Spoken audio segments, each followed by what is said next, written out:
Sur une carte, lorsque l'on veut indiquer la position d'un lieu précis, on va utiliser un figuré ponctuel. Ce type de figuré est utilisé pour localiser une ville, un bâtiment, un port, un aéroport, un tunnel ou encore un lieu touristique. Ainsi, sur cette carte de France, les parcs nationaux sont représentés par des carrés verts. On va donc chercher à montrer la position précise d'un lieu sur un territoire donné. Pour localiser différents types de lieux, on peut utiliser différents figurés ponctuels.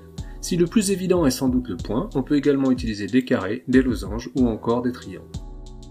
On peut également faire varier la couleur des figurés pour différencier des bâtiments de même nature. Ainsi, on peut rajouter d'autres éléments qui ne sont pas des parcs nationaux sur cette carte en utilisant différents figurés. On peut enfin faire varier la taille des figurés de même nature pour illustrer leur importance plus ou moindre. Ici, l'importance respective des ports négriers français est notée avec des points de différents diamètres. Pour résumer, les figurés ponctuels permettent de représenter un élément précis sur une carte. On peut utiliser un feutre pour les dessiner sur la carte. Pour représenter une information ou une donnée qui ne concerne pas un point précis mais un espace plus large comme un pays ou un continent, on utilise un figuré de surface, c'est-à-dire un aplat de couleurs ou des hachures.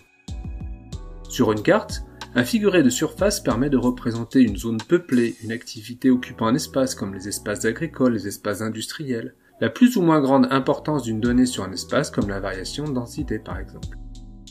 Pour représenter une donnée différente, on va changer la couleur ou l'orientation des hachures. Ainsi, sur cette carte, les différents espaces touristiques sont représentés par des aplats de couleurs différents. On peut également utiliser un dégradé pour illustrer un phénomène plus ou moins important suivant les espaces concernés. Par exemple, sur cette carte de France, plus le pourcentage de la population départementale pauvre est important, plus l'aplat de couleur est foncé.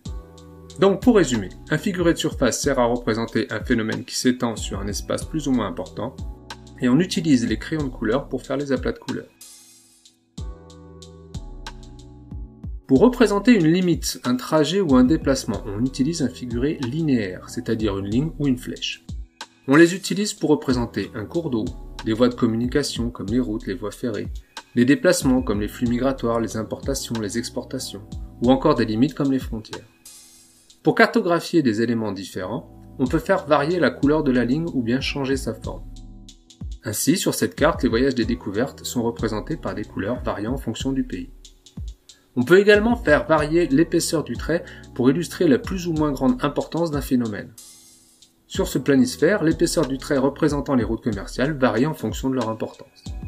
Donc pour résumer, les figurés linéaires permettent de représenter une limite, un trajet ou un déplacement, et sur la carte on peut utiliser un feutre ou un stylo pour faire un trait précis.